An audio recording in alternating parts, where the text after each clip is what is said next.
Hello hello hello बच्चों, क्या हाल है। स्वागत है आपके अपने यूट्यूब चैनल MDN साइंस में। हमने पिछले 2 लेक्चर में जो है पढ़ लिया था सेल के बारे में। Class 9th biology chapter cell के बारे में हमने प्रीवियस 2 लेक्चर कर चुके हैं इस पर। आज हम पढ़ने वाले हैं सेल। इसके पहले हमने जो दूसरा वीडियो था वहाँ पे हमने पढ़ा था पार्ट्स ऑफ सेल। उसके पहले हमने पढ़ा था उसके पहले वाली वीडियो में सेल और डिस्कवरी, सेल थ्योरी, ये सब के बारे में हमने पढ़ा था। आज ये हमारा आखिरी वीडियो होने वाला है सेल वाले चैप्टर से। सबसे पहले हमने आज इस चैप्टर में पढ़ना है सेल ऑर्गेनेल्स। सेल ऑर्गेनेल्स होते क्या हैं, ठीक है। और जैसे हमारा बॉडी जो होता है वो उसके अंदर कई सारे ऑर्गन्स प्रेजेंट होते हैं जिससे हमारा बॉडी क्या कर रहा है, फंक्शन कर रहा है, जिससे हमारा बॉडी चल रहा है। तो ऐसे जो सेल होते हैं, सेल के अंदर भी अलग अलग तरह के सेल ऑर्गेनेल्स होते हैं जिनका अलग अलग काम होता है। जैसे हमारे बॉडी में अलग अलग ऑर्गन का अलग अलग काम होता है, बिल्कुल उसी तरह सेल के अंदर जो सेल ऑर्गेनेल्स प्रेजेंट होते हैं उनके अंदर अलग अलग क्या होता है, फंक्शन होता है, उनका अलग अलग अपना काम होता है। ये कुछ हमने सेल का स्ट्रक्चर बना रखा है कुछ ऐसे, ठीक है। ये जो ये वाला पार्ट है इसको हम बोलते हैं न्यूक्लियस, ठीक। इसके बाद ये जो है एंडोप्लाज्मिक रेटिकुलम न्यूक्लियस के आसपास। एंडोप्लाज्मिक रेटिकुलम यहाँ पे हमने इस तरह बनाया क्योंकि 2 तरह के एंडोप्लाज्मिक रेटिकुलम होते हैं, अभी हम आगे पढ़ेंगे, एक स्मूथ और एक रफ। तो ये राइबोसोम ऊपर है। इसके बाद ये प्लास्टिड होते हैं यहाँ पे। इसके बाद फिर ये आया गोल्गी एपरेटस या फिर गोल्गी बॉडी, इसको हम बोलते हैं। ये आया वैक्यूल्स और इसको हम बोलते हैं क्या, माइटोकॉन्ड्रिया। ये लाइसोसोम और ये जो फ्री स्पेस प्रेजेंट है इसको हम क्या बोलते हैं, साइटोप्लाज्म, ठीक है। ये सेल वॉल, सबसे आउटर लेयर सेल का जो होता है वो सेल वॉल होता है और जो इनर होता है वो प्लाज्मा मेम्ब्रेन या सेल मेम्ब्रेन होता है। सेल वॉल नॉन लिविंग होते हैं, प्लाज्मा मेम्ब्रेन लिविंग होते हैं। प्रीवियस लेक्चर में हमने ये आप लोगों को बताया है। और ये जो होते हैं plasma membrane outer most living layer होते हैं, ठीक है। इसके बाद कुछ पॉइंट्स हैं जिसको हमें पढ़ लेना है, जैसे डबल मेम्ब्रेन क्या होता है, सिंगल मेम्ब्रेन या मेम्ब्रेनलेस। जैसे जो न्यूक्लियस, माइटोकॉन्ड्रिया, प्लास्टिड होते हैं, जैसे हमने यहाँ पे देखा, यहाँ पे माइटोकॉन्ड्रिया है, ठीक है। और उसके बाद में प्लास्टिड यहाँ पे है और न्यूक्लियस। ये क्या होते हैं, डबल मेम्ब्रेनस, मतलब इनके ऊपर क्या होते हैं, डबल मेम्ब्रेन होते हैं ये। तो इनको क्या बोला जा रहा है कि जो डबल मेम्ब्रेन वाले सेल ऑर्गेनेली हैं वो कौन कौन से हैं, न्यूक्लियस है, माइटोकॉन्ड्रिया है और प्लास्टिड है। और जो सिंगल मेम्ब्रेन वाले सेल ऑर्गेनल हैं वो क्या, vacuoles, lysosome, Golgi apparatus, endoplasmic reticulum, ये सब क्या है, सिंगल मेम्ब्रेन होते हैं। और जो मेम्ब्रेनलेस होते हैं वो क्या होते हैं, राइबोसोम और सेंट्रोसोम, ये क्या होते हैं, मेम्ब्रेनलेस होते हैं। इसके बाद हम लोग बात करेंगे, एक एक करके बात करेंगे। सबसे पहले एंडोप्लाज्मिक रेटिकुलम के बारे में बात करते हैं कि एंडोप्लाज्मिक रेटिकुलम होता क्या है।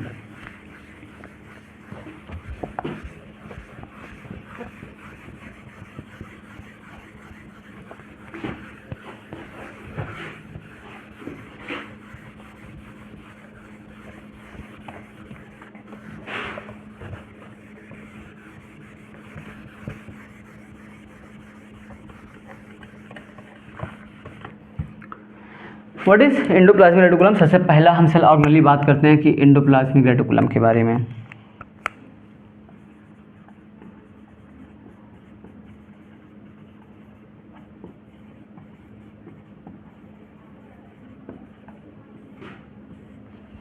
एंडोप्लाज्मिक रेटिकुलम क्या होते हैं, ये क्या होते हैं, न्यूक्लियस के जस्ट बगल में प्रेजेंट होते हैं। फिगर में आप लोगों ने देखा होगा कि ये क्या होते हैं, न्यूक्लियस के जस्ट बगल में प्रेजेंट होता है।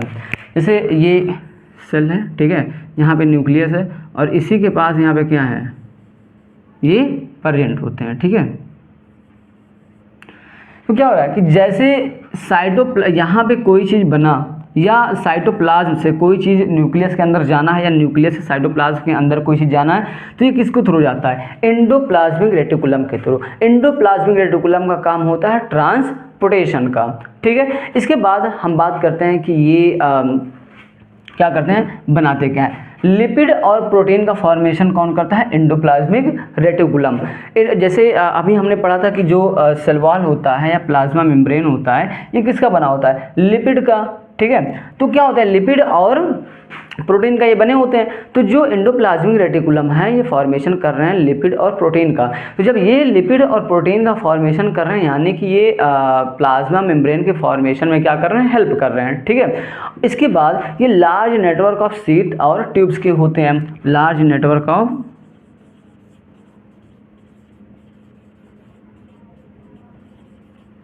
सीड्स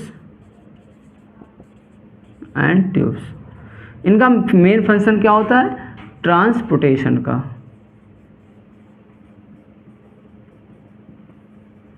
साइटोप्लाज्म से न्यूक्लियस या फिर न्यूक्लियस से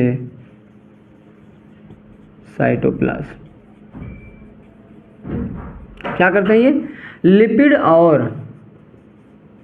एंड प्रोटीन क्या कर रहे हैं? फॉर्मेशन में कर रहे हैं ये।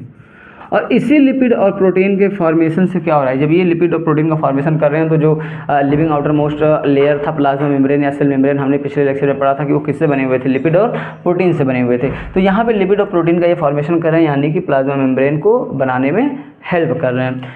ये जो होते हैं एंडोप्लाज्मिक रेटिकुलम, ये दो तरह के होते हैं, types of endoplasmic reticulum. Types of ER। सबसे पहले हम बात करते हैं रफ एंडोप्लाज्मिक रेटिकुलम का।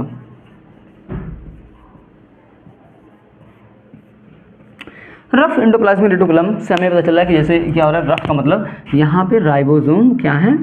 प्रेजेंट। हमने फिगर में दिखाया आपको, दो तरह का मैंने एंडोप्लाज्मिक रेटिकुलम बनाया था, एक पे राइबोसोम था और एक पे राइबोसोम नहीं था। एक होता है रफ एंडोप्लाज्मिक रेटिकुलम और दूसरा होता है स्मूथ एंडोप्लाज्मिक रेटिकुलम। ठीक, सबसे पहले हम बात करते हैं रफ के बारे में।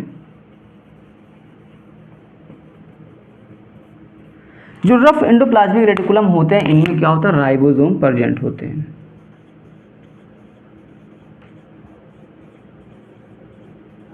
और इनका मेन काम होता है synthesis of protein.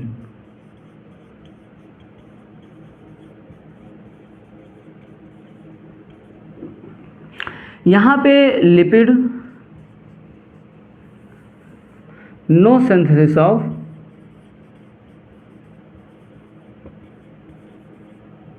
Lipid hormone and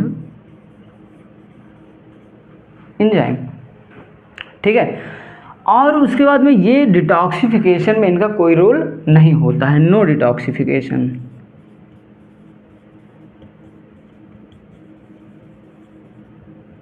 no detoxification में इनका कोई काम नहीं होता।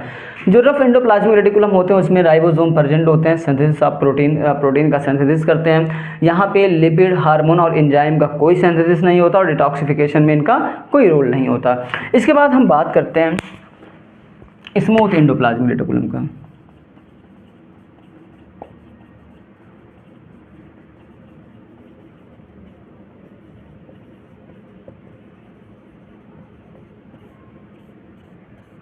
स्मूथ एंडोप्लाज्मिक रेटिकुलम ये क्या होता है? यहाँ पे स्मूथ का मतलब स्मूथ है, मतलब यहाँ पे क्या है? ये राइबोसोम यहाँ पे प्रेजेंट है और यहाँ पे क्या है? राइबोसोम एब्सेंट होते हैं। No synthesis of protein,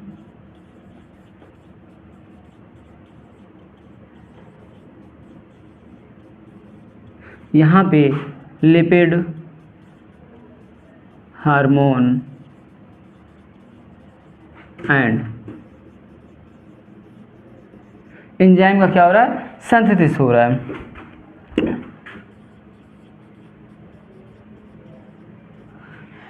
lipid, hormone, enzyme का सिंथेसिस हो रहा है, यहाँ पे किसका? प्रोटीन का सिंथेसाइज हो रहा है। यहाँ पे no synthesis of lipid, hormone, enzyme हो रहा है और यहाँ पे क्या हो रहा है? हार्मोन, एंजाइम और प्रोटीन का क्या हो रहा है? सॉरी, लिपिड, हार्मोन और एंजाइम का क्या हो रहा है? सिंथेसिस हो रहा है। यहाँ पे प्रोटीन का सिंथेसिस नहीं होता और वहाँ पे प्रोटीन का सिंथेसिस होता है। यहाँ पे डिटॉक्सिफिकेशन नहीं होता, यहाँ पे डिटॉक्सिफिकेशन होता है।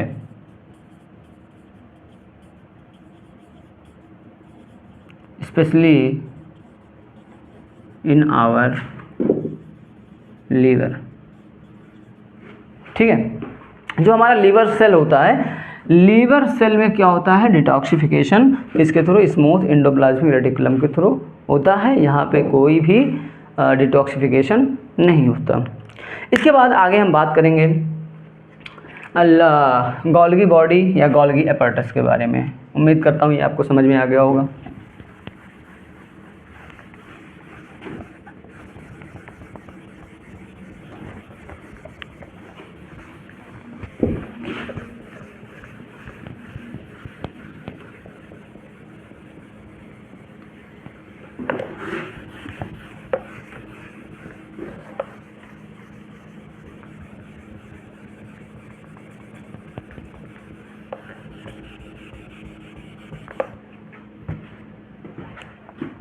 इसके बाद हम बात करते हैं गोल्गी अपैरेटस या गोल्गी बॉडीज़ की।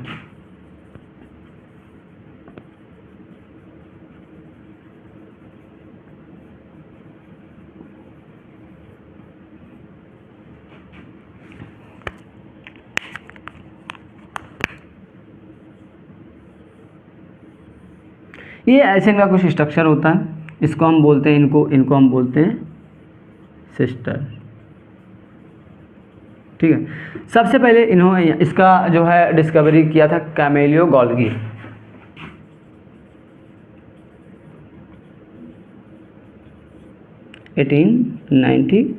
एट में इन्होंने डिस्कवर किया। इनका जो मेन काम होता, अभी क्या हुआ कि न्यूक्लियस में किसी चीज़ का फॉर्मेशन हुआ, बना, और वो क्या हुआ एंडोप्लाज्मिक रेटिकुलम से ट्रांसपोर्ट होके आया गोल्गी अपैरेटस में। गोल्गी अपैरेटस में क्या कर रहा है, यहाँ पे चीज़ें स्टोर हो रही हैं, स्टोरेज, मॉडिफिकेशन एंड पैकेजिंग। इनका जो मेन फंक्शन होता है क्या कि बन के कोई न्यूक्लियस से आया, इसको स्टोर करेंगे, इसको मॉडिफाई करेंगे कि क्या चीज़ इसमें कम करना है, क्या ज़्यादा, मॉडिफिकेशन किया और इसको पैक किया। पैक करने के बाद इसको क्या किया, आगे इन्होंने बढ़ा दिया। इनका और जो मेन फंक्शन होता है वो क्या होता है, सिंपल शुगर को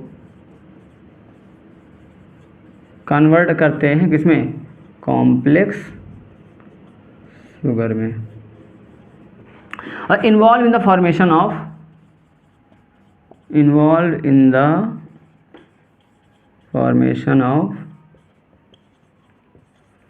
लाइसोसोम के फॉर्मेशन में क्या करते हैं, हेल्प करते हैं। ठीक है, इसके बाद आगे हम बात करते हैं लाइसोसोम क्या होता है। Lysosome what is lysosome. इनको बोला जाता है सेल का वेस्ट डिस्पोजल।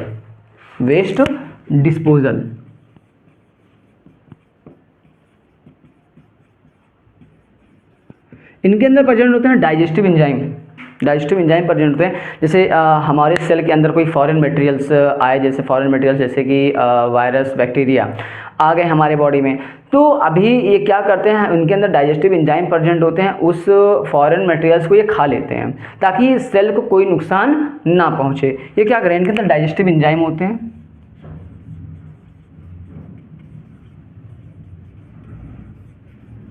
और क्या करते हैं, जो फॉरेन मटेरियल्स होते हैं,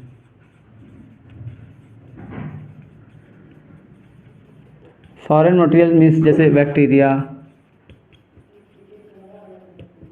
वायरस, ठीक है, इनको क्या करते हैं, ये खा लेते हैं ताकि सेल को कोई नुकसान ये ना पहुंचा सके।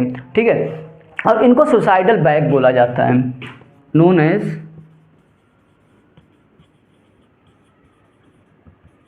Suicidal bag of cell.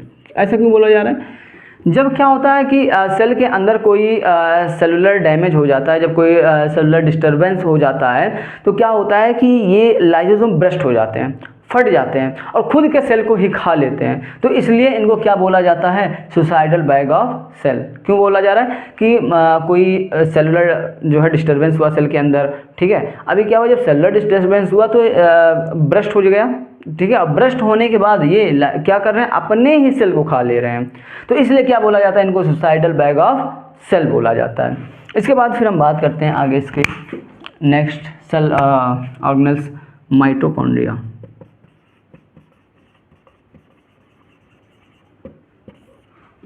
Mitochondria क्या होता है, mitochondria is known as power house of the cell.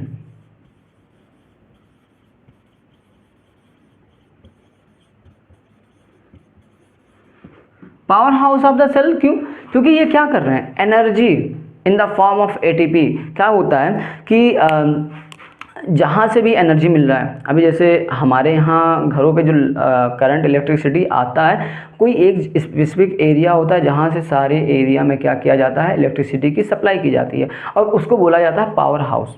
तो वो क्या कर रहा है कि एनर्जी की सप्लाई कर रहा है ना, क्या कर रहा है, एनर्जी सप्लाई कर रहा है। तो बिल्कुल उसी तरह माइटोकॉन्ड्रिया जो होते हैं वो एनर्जी को रिलीज करते हैं इन the form of ATP, release energy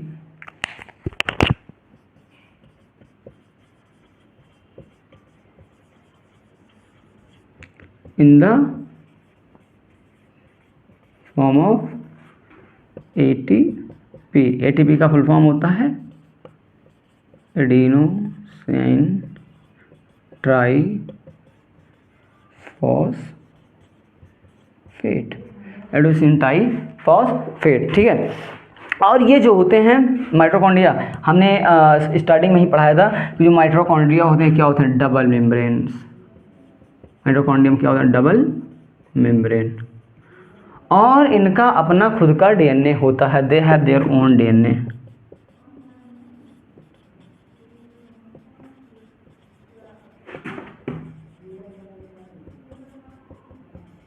इनका अपना खुद का DNA होता है। DNA का फुल फॉर्म हमने सेकंड लेक्चर में पढ़ाया था कि deoxyribo nucleic acid, deoxyribo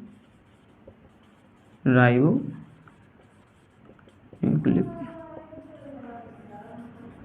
acid, DNA का फुल फॉर्म, ठीक है। इसके बाद आगे हम बात करेंगे प्लास्टिड के बारे में।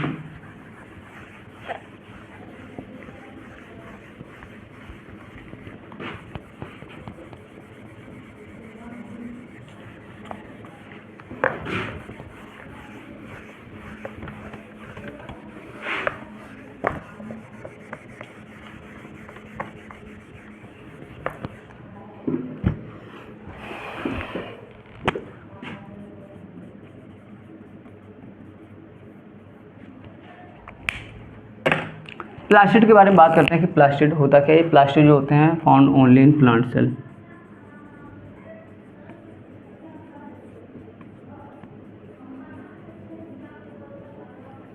सिर्फ प्लांट सेल में पाए जाते हैं। ये दो तरह के होते हैं, एक होता है क्रोमोप्लास्ट और एक होता है ल्यूकोप्लास्ट।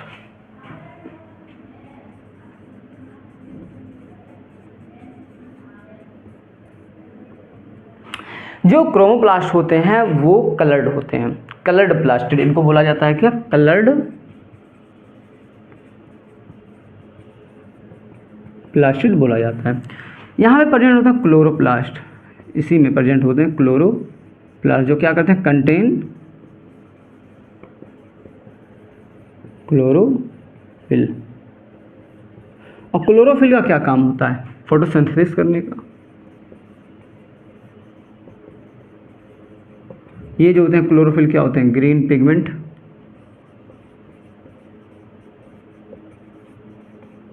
ठीक है। और जो ये आल्सो मतलब ये येलो कलर और भी अदर कलर क्या करते हैं, अदर कलर के पिगमेंट कंटेन करते हैं, दे आल्सो कंटेन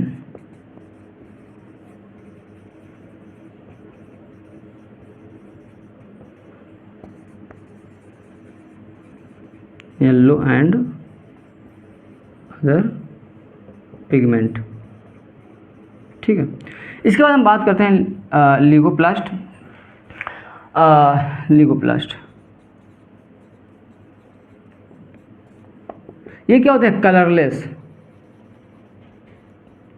ये कलरलेस प्लास्टिड होते हैं। और ये क्या होते हैं, ये कलर्ड प्लास्टिड होते हैं, क्रोमोप्लास्ट। ये कंटेन करते हैं स्टार्च, स्टोर करते हैं स्टार्च, उसके बाद में प्रोटीन, स्टार्च, प्रोटीन और ऑयल्स, ठीक है। ये क्या करते हैं, स्टोर करते हैं। जो क्रोमोप्लास्ट होते हैं कलर्ड प्लास्टिड होते हैं। यहाँ पे क्लोरोप्लास्ट भी प्रेजेंट होते हैं, जो क्या करते हैं, क्लोरोफिल कंटेन करते हैं, और क्लोरोफिल की वजह से ही फोटोसिंथेसिस होता है, क्योंकि ये ग्रीन पिगमेंट होते हैं। और इनमें क्या होते हैं, अलग अलग तरह के भी अलग अलग कलर के भी पिगमेंट प्रेजेंट होते हैं। जो ल्यूकोप्लास्ट होते हैं ये कलरलेस प्लास्टिड होते हैं, इनमें कोई कलर नहीं होता, ठीक है। और ये क्या करते हैं, स्टोर करते हैं स्टार्च को, प्रोटीन ग्रेन्यूल्स को और ऑयल्स को। उम्मीद करता हूँ यहाँ तक आप लोगों को समझ में आया होगा। इसके बाद अपन लोग बात करेंगे राइबोसोम। राइबोसोम क्या होता है, व्हाट इज राइबोसोम।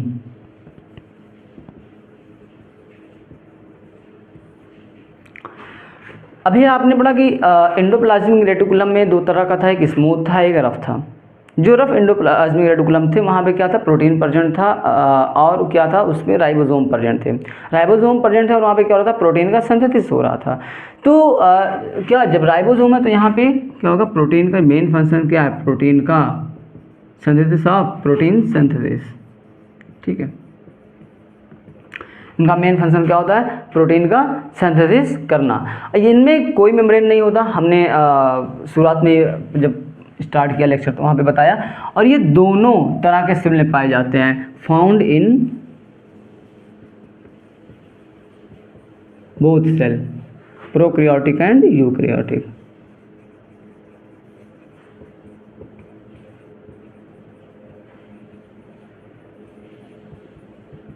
ये दोनों तरह के सेल में पाए जाते हैं। इसके बाद हम लोग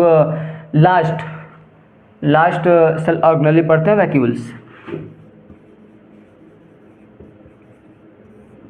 ये वैक्यूल्स क्या होते हैं, इनमें क्या होता है, मेम्ब्रेन बाउंड होते हैं, इनमें मेम्ब्रेन प्रेजेंट होते हैं। ठीक है, और इनका मेन फंक्शन होता है स्टोरेज। ये क्या करते हैं, सेल को टर्जिडिटी और रिजिडिटी देते हैं।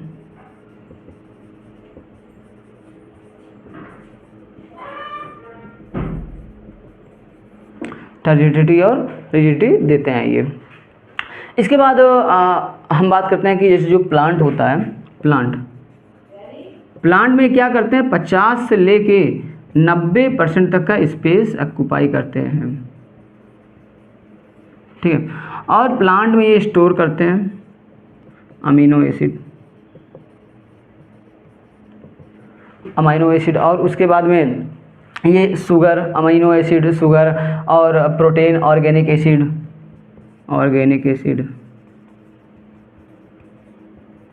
प्रोटीन क्या करते हैं, इसमें स्टोर करते हैं। और ये प्लांट में परमानेंट होते हैं।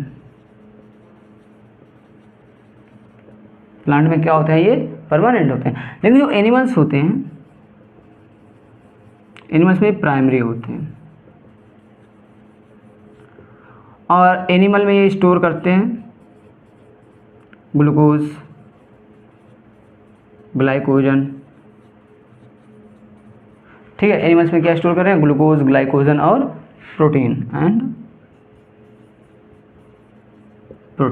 ठीक है, समझ में आ गया होगा आप लोगों को यहाँ तक। क्या राइबोसोम, प्रोटीन, इनका मेन काम क्या, प्रोटीन का सिंथेसिस करना। ये दोनों सेल में found in both cell, prokaryotic और यूकैरियोटिक। वैक्यूल्स जो होते हैं मेम्ब्रेन बाउंड होते हैं, इनका मेन काम क्या होता है, स्टोरेज का। टर्जिडिटी और रिजिडिटी देते हैं सेल को। प्लांट में 50 से लेकर 90% स्पेस को ऑक्यूपाई करते हैं। स्टोर क्या करते हैं, amino acid, organic acid, protein, जो इसमें परमानेंट होते हैं। जो एनिमल्स होते हैं इनमें प्राइमरी होते हैं, स्टोर करते हैं ग्लूकोज को, ग्लाइकोजन को और प्रोटीन को। ठीक है, इसके बाद हम बात करते हैं cell division. What is cell division, होता क्या है सेल डिवीज़न, और सेल डिवीज़न का इम्पोर्टेंस, क्यों सेल डिवीज़न होता है। टाइप्स ऑफ सेल डिवीज़न, ये हमारा last topic of this chapter.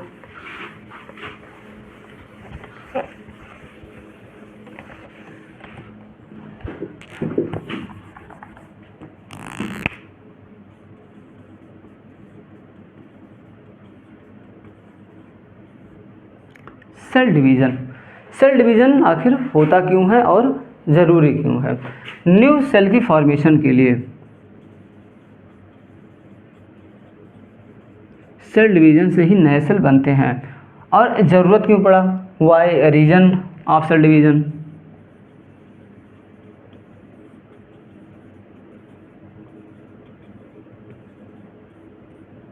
ताकि जो ओल्ड डेड सेल हैं इनको क्या किया जा सके, रिप्लेस किया जा सके। ठीक है, ऑर्गेनिज्म में ग्रोथ हो, ऑर्गेनिज्म में क्या हो, ग्रोथ हो। ठीक है, तो क्या हो रहा है, अच्छा तीसरा गैमेट फॉर्मेशन के लिए, फॉर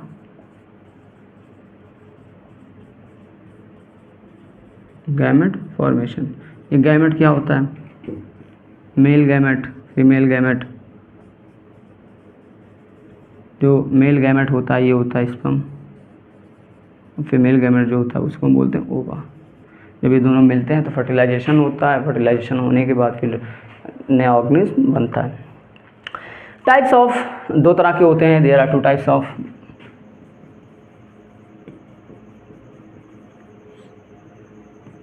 दो तरह का सेल डिवीजन होता है, एक होता है माइटोसिस और एक होता है मियोसिस। माइटोसिस और मियोसिस। जो माइटोसिस होता है वो इक्वेशनल डिवीजन होता है,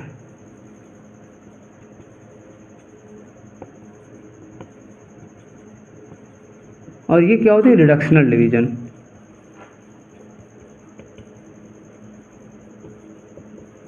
यहाँ पे इक्वेशनल और रिडक्शनल से कहने का मतलब ये है कि जो पेरेंट होगा, पेरेंट जैसे माँ है, इसमें क्या है 2n है, जब डिवीज़न होगा तो इसमें क्या होंगे 2n और इसमें भी 2n ही बनेंगे। लेकिन जो मियोसिस होगा इसमें क्या होता है कि रिडक्शन, क्रोमोसोम का नंबर क्या हो जाता है, कम हो जाता है। जैसे ये एक सेल है, यहाँ पे 4 नंबर ऑफ क्रोमोसोम है, ठीक है। यहाँ से जब 2 डिवीज़न हुआ, जब 2 और सेल बने तो यहाँ पे क्या हुआ, क्रोमोसोम का नंबर कम हो गया। फिर यहाँ से जब बने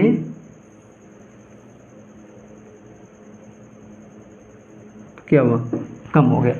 तो यहाँ पे क्या हो रहा है, रिडक्शनल डिवीजन, मतलब कि जो पेरेंट सेल है, पेरेंट सेल से जो डॉटर सेल बनेगा उसमें क्या होगा, नंबर ऑफ क्रोमोसोम कम होगा। लेकिन यहाँ पे जितने number of chromosome parent cell में होंगे उतने क्या होंगे, डॉटर सेल में होंगे। यहाँ पे 2 नंबर ऑफ, जब डिवीज़न होता है तो यहाँ पे number of chromosome same transfer होते हैं इसमें, डॉटर सेल में। लेकिन यहाँ पे क्या होता है कि नंबर ऑफ क्रोमोसोम कम हो जाते हैं, ठीक है।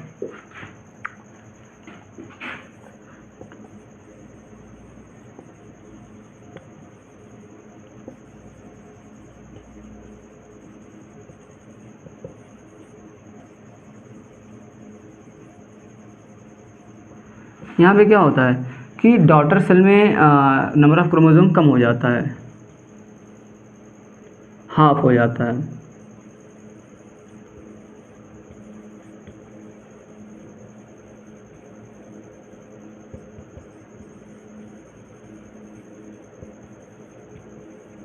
ठीक है, ये सेल के ग्रोथ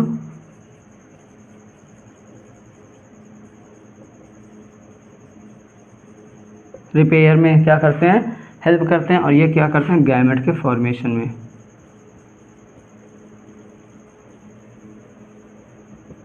हेल्प करते हैं, ठीक है।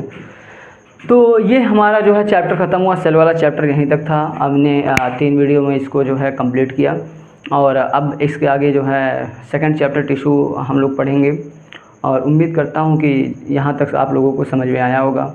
अगर कोई डाउट है कमेंट सेक्शन में उसको ज़रूर लिखें।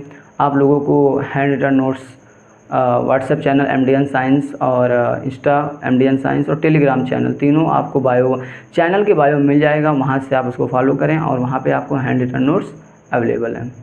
Thank you.